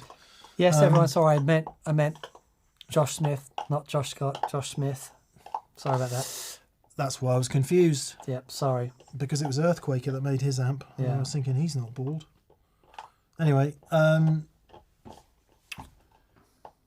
yeah, hate to say it, but maybe move the Bassman on and look at a Deluxe, because that will overdrive at a lower volume and be sounding amazing. Or just buy Tweed Deluxe, not Deluxe Reverb, but Tweed Deluxe. Yeah, no, that's a good shout. In many respects, a small Bassman. Yeah, that's a good shout. It's not a small Bassman, just for clarification, but in terms of where you are tone-wise, I think you would get a lot of fun out of a Tweed Deluxe. Because the other thing about big amps attenuated, what you do is you lose everything in the thing that makes it great. So the sound of a Bassman cranked isn't just the amp part of it, the tubes. It's the power transformer doing what it needs to do, the output transformer doing what it needs to do, the speakers doing what they need to do, the cabinet doing what it needs to do. How important is that cabinet sound? Huge pine cabinet resonating. It's a big part of the Bassman sound. So actually, if you make everything smaller and get that working, like a Tweed Deluxe, for example, or even smaller than that, then I think you're going to enjoy it more. It's one of the great learns that certainly I've had in the years we've been doing that pedal show. I used to hate small amps. I couldn't, they weren't loud enough. They were too fizzy. They break up too early. Absolutely no use whatsoever in the bands I was in when I was a kid. But as the years go by and you grow up a bit and you just get more experience, I'm starting to really love small amps. Still can't use them in a band. Still not loud enough. They still don't do any of that. But being in here, recording, it's so much easier to get a great sound out of a small amp than it is a big one. So much easier. Yeah, because you're not forcing the microphone into a situation where it's the diaphragm is pushed back the whole time. It's just, I Completely. And when I say small amp, I don't mean like half a watt or 1 watt. I mean 12 watts or 20 watts. Yeah. So there's still enough volume to get that interaction between guitar and speaker. On there, I don't think I will ever be able to play where that's not happening. No, Because, why would you? Well, because so many people have to these days. Yeah. And some people have grown up playing that way, so that's completely normal to them, and that's fine. But I don't think I'll ever be able to play without that. Yeah, I agree. Anyway, so yeah, I'm gonna say sorry, but maybe at least try a smaller amp and get it cranking. You're asking the amp to be something that it's not. I think if this doesn't work for you, turn down quiet, then try something else. Yeah. Reggie Maximus says, Dan, how do you reconcile fingernails, guitar, and jiu-jitsu? I'm starting BJJ, but do not want to lose my nails. Help. I trim my nails. If you want to train jiu-jitsu, grips are everything. You don't want to be the guy that no one wants to train with because you scratch people. Depends. If you're a classical player and you need your fingernails, you're a bit stuck. But personally, I love the sound of flesh on strings. I think that's great. Yeah, it's a really tricky one. If you're training in gi, you actually it's quite dangerous with long fingernails. Did you say ghee? Gi. There's gi and no gi. Butter. No, gi. It's like the fancy pajamas. Oh, geese are like a Indian clarified butter used in Indian cooking. Yes. GHEE. Yeah. Well, this is just GI. Rosie Poopins. And if you've got a grip and you've got your fingernail stuck in and he pulls his arm away, you can, if you can just go as short as you can and try. But don't be the guy that scratches everyone in the gym. But saying that, we've got loads of girls that train that have nails and don't really find a problem with it. I think one of the issues is as your grip strength develops and you want to hold on to things, you want to grab them and go, whoa, come on! Yeah, so just trim them down as low as you dare to go. They do grow back, but it's... Not if you pull them right off, they don't.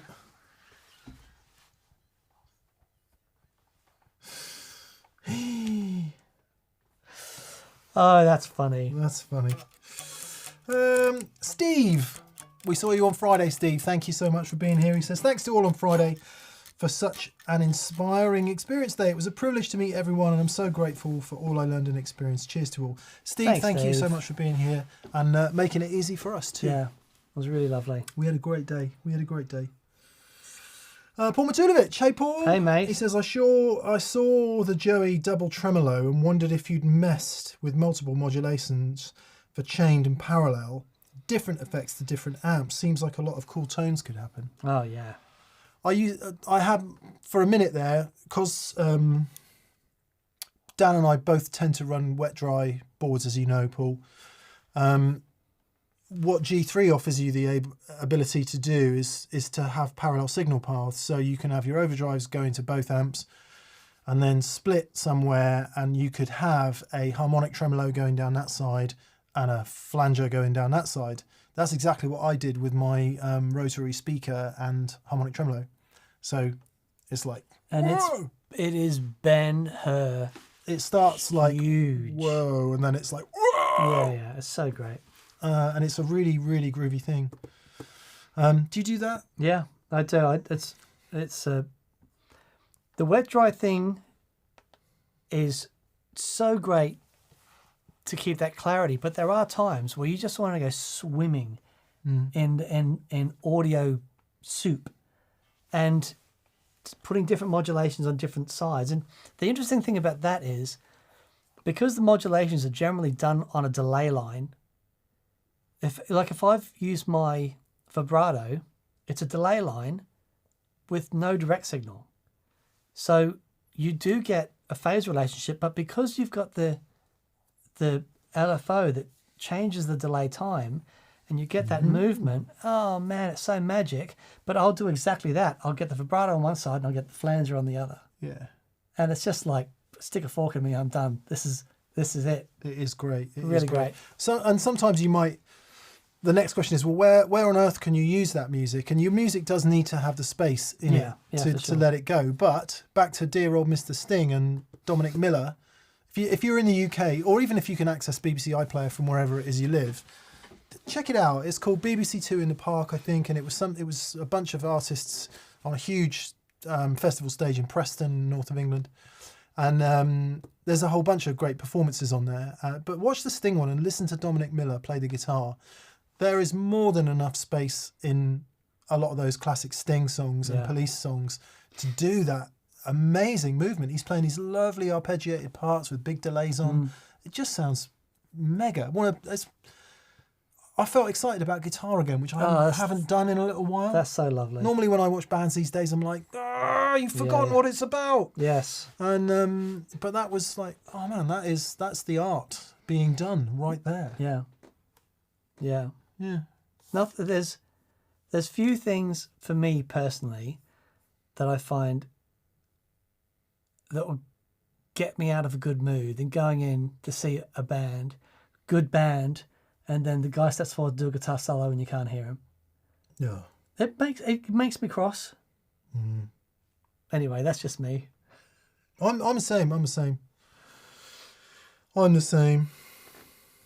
M. Miller says, I never comment. However, I just want to let you know that I love your show. I learn a lot from the both of you, so thanks for that. Thank you, Mr. Miller. Thank you, Mr. Really Miller. appreciate that. I wonder if it's Dominic Miller. Yeah. Mr. Sting. Yella Von Jella says, the blues jam always makes me hate music. Yeah.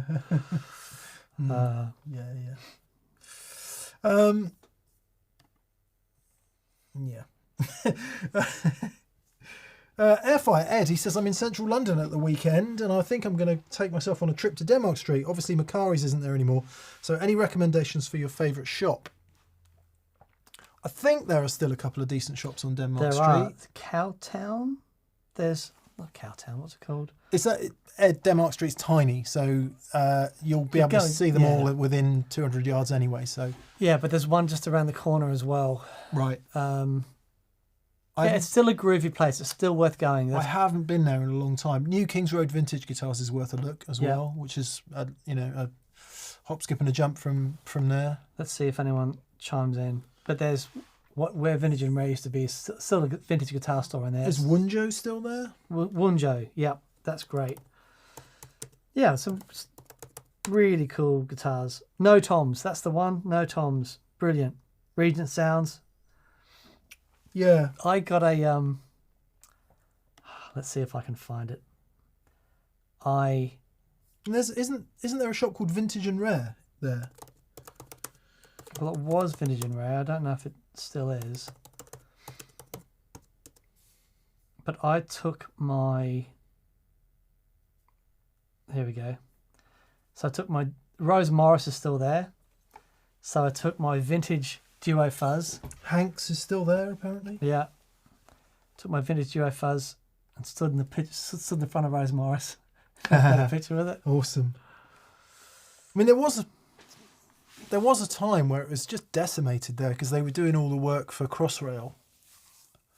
And, it wasn't the sort of buzzing, happening place that it was. But actually, when it was buzzing and happening, it wasn't always a very pleasant experience. Yeah. I can remember going there to buy a boogie once, and I was only like 16, maybe 15, 16. And it was so awful. It was horrible. Really? Yeah, and I just felt like I was treated really badly. I had like 900 quid in my pocket, which was quite a lot for a 15-year-old, 16-year-old walking around London. And gave up and went to Chandler's instead, which is like miles out in Kew. But I think those days are thankfully not as aggressively horrible as they were back then. Yeah. I mean, I was probably a dick anyway, but that's the nature of being 16, I'm afraid. Great show, love the vibe and feel, says Ivory Cybernetics. Is it okay if I use your show as an ASMR video? Much love from Canada. Why not? Why not? You might find the twat stuff hard to get off to sleep to, but the rest of it, you'll be fine. Yeah. What does ASMR stand for? Arse. Auto Mancunian Soul Reaper. Autonomous Sensory Meridian Response. That's what I said. With a bit of dyslexia at the end. Yeah. Asthma. Oh, boy. Asthma. That's what you've got. I got asthma. Of course it is. Ivory Cybernetics. Why not? Legends, says Greg Sachs. Hello, Greg.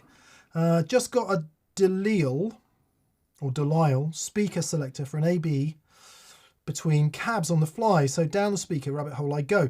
Outside of vintage 30s and greenbacks, what would you suggest I try? Cost be damned. So Celestian Blues. Got to try Celestian Blues. And depending on what amp you're putting into them, just be a bit careful. They can take more than 15 watts, but yeah, just be a bit careful. Gold. Just a fantastic all-round speaker is the Gold. I actually prefer the 10-inch Golds. You do? Yeah, I think they're the best. My favourite 10-inch speaker. Yeah. Golds. Would totally try an Alnico Cream, which is a high-power blue, basically high-power Alnico. But outside of that, Eminence have some... we always talk about Celestian, don't we? Because it's the classic speaker. Eminence have some flipping brilliant speakers. They do. Then you're into Tone Tubby. Cost actually be damned. Check out some Alessandro speakers, if you can even get them.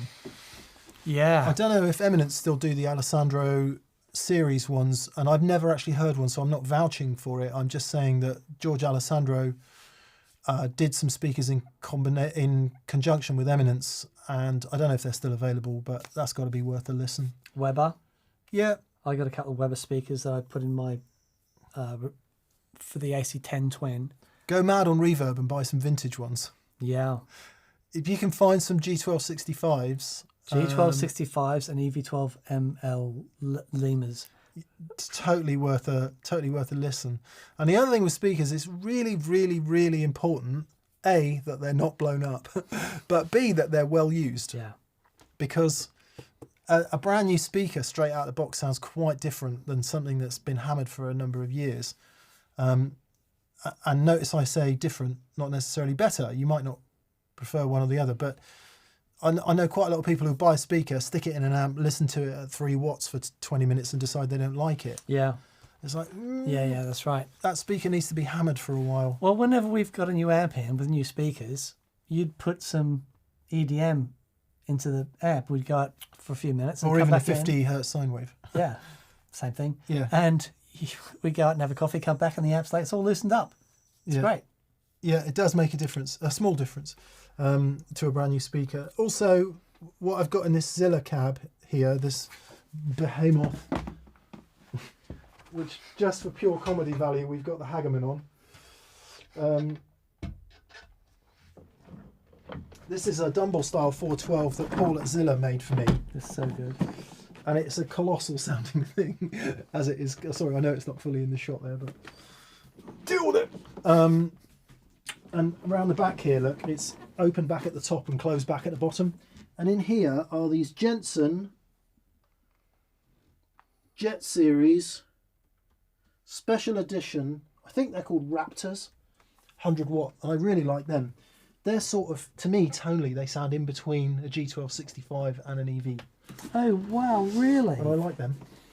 Oh, that's interesting.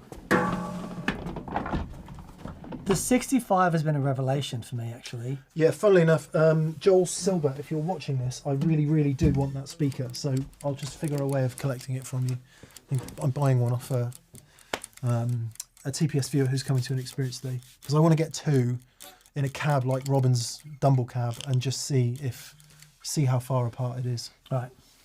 Because Robin's 212 Dumble cab, Robin Ford's 2x12 Dumble cab sounds very different from my 2-Rock 2x12 cab. Right. Part of that is down to the speakers. Part of it is down to the dimensions of the cabinet. Mm-hmm. And if I was less scrupulous, I would have measured Robin's cab before we sent it back. Yeah. But they're not, he's replaced those speakers on loads of occasions. Yeah. Like I say, I think it's got as much to do with the cab as it has the speakers. For sure. And it might just have something to do with Robin Ford. Let's not be silly. Or the ultimately priceless Dumble set on top of it. It might have something to do with that as well. There we are. I don't know. Now then, my phone is buzzing, which means there's something I need to be aware of.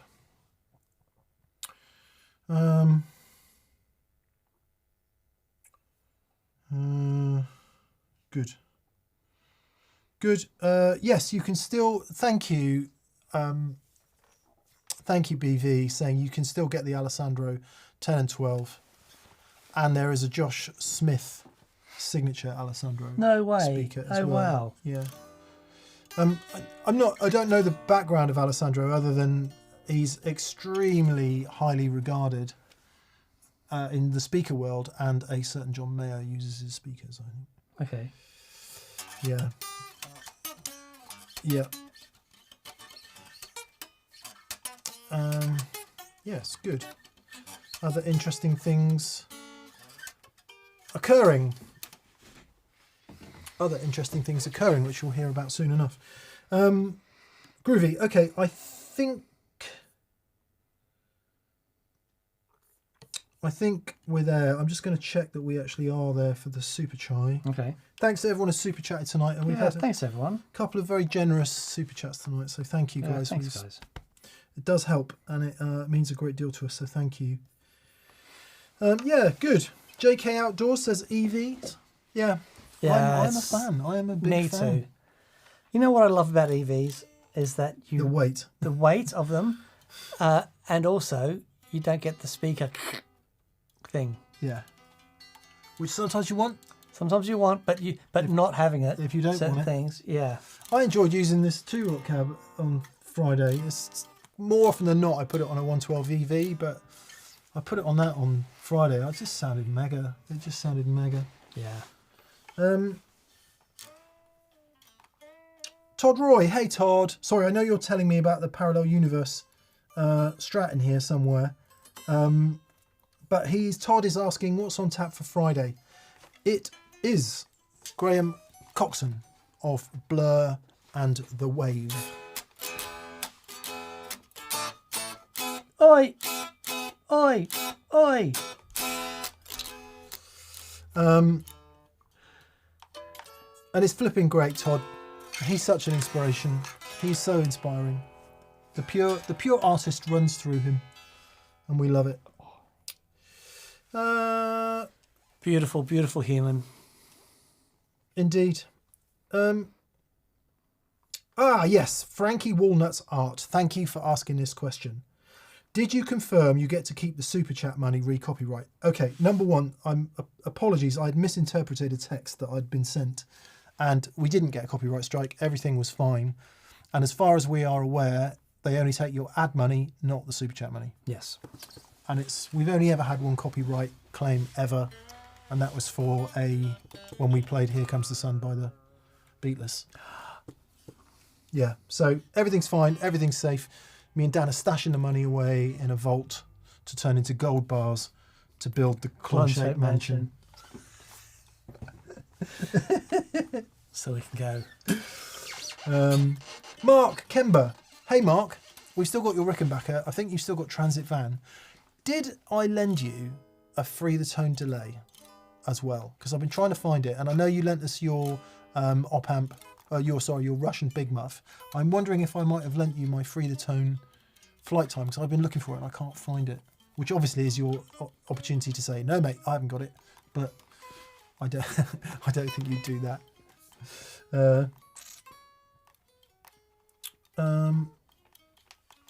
Paul Matulovic says, I thought AC/DC got you once. They might have done, but I think we clipped it out. Yes. Yeah. Yeah. Good. No, it was the vent I lent you. Okay, Mark, thank you for that. Okay, who's got my flipping flight time delay then? Because it's annoying me. I love the Future Factory, but sometimes I just want a single straight mono one. Otherwise, I'm going to have to buy one of these, which I can't unhear. The Providence one. Just use that one. It's just the perfect delay, isn't it? It's just amazing. One show we're going to do tomorrow, we're going to film tomorrow, tell us what you think, and maybe leave a comment if you think this is interesting. Boss, right, make all these delay pedals. The DM101, the DD500, The RE202 and the SDE3000. Why? Why do they make all these? So if you've got questions relating to that, and if we've missed any, not small, but we don't, not, This is we're not talking about like DD8s and even the DD3Ts. DD200. It's the big box ones we're interested in. Why do they make all these? Surely, doesn't that do it all? So if you have particular questions, let us know, and we'll endeavour to skirt round the answers and obfuscate as usual. Good. All right. Ingship says that youth Jake Loosemore nicked your Free the Tone to sell for smokes and sherbet dib dabs. Hello, Jake, if you're watching.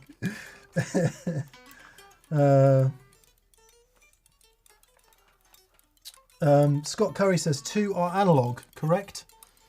One Um, is analog. is it? RE202 is analog. Sorry, The DM101 DM101 is analog. Yeah, all the others are digital. Yeah. Some people like knobs, says JK Outdoors. Yeah, it's a really, really good shout. Yeah. I Am Antisocial says, and more importantly, why is the Strymon timeline 13 years old and better than all of them? Fighting talk. And the SD3, says Simon V Radio DJ. Yes, we've received that, but as far as we're aware, it's a slimmed down version of the SD3000. Yeah. As far as we're aware, so we won't include that. Well, they get an honourable mention, but the idea is that you've these big box delay pedals that can do so much, and Boss have got four of them. Maybe John Cordy has it, says Tim Chalmers. We did have his... is he Ingship then, do we think? We did have his Pete Cornish overdrive for a while. Fuzz. Okay, let's bring this evening to a close. Thank you for being here, everyone. Thanks for joining us on these evenings. It's heartening to know that we're among friends. Yeah, it's lovely. Thank you. And we guys. hope you guys feel that way too. So thank you for being here. Yeah, look out for Graham Coxon on Friday. And more fun from that pedal show. Yeah, just checking everything's groovy. Hang on, I just saw something there. What are you working on at the moment, Dan? What I'm working on at the moment, I'm going.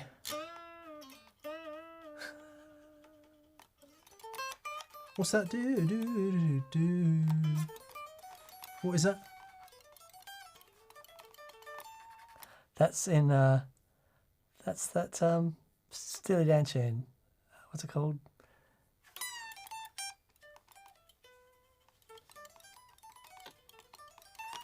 Hey 19? Hey, no.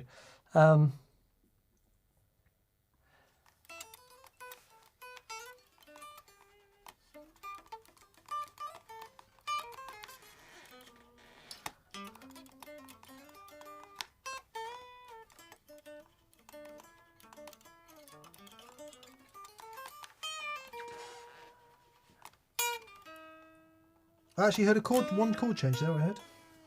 Nice. Yeah, that's which is such a Fagan chord change. Yeah. Or, maybe even Becca, but... Kid Charlemagne. Ah! Shid Carlemagne. Yeah. There's nothing as sunny as Foonerisms. Good. Right, goodbye. Thank you for being here, Daniel.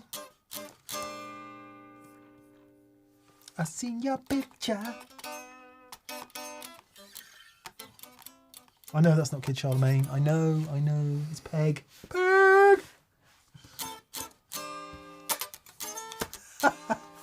We've never had a visit from him, have we? No, we played that once. Yeah. I remember as soon as we finished that gig, it all went out of my head. Yeah, I really enjoyed completely. playing it then. Yeah, it was really fun playing with keys, man. No, I mean I enjoy playing peg. Yeah, no, that's what I mean. But playing, Yeah. but we did that Yeah. when we had a keys player.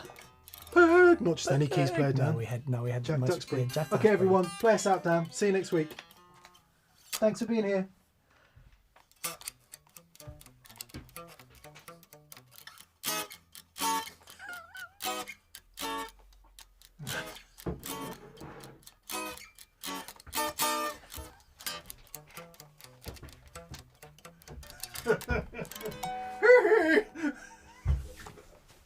How it's Michael Jackson here. Come down from the north.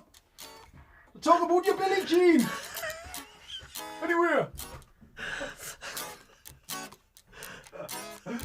What is it? I'm forever blown.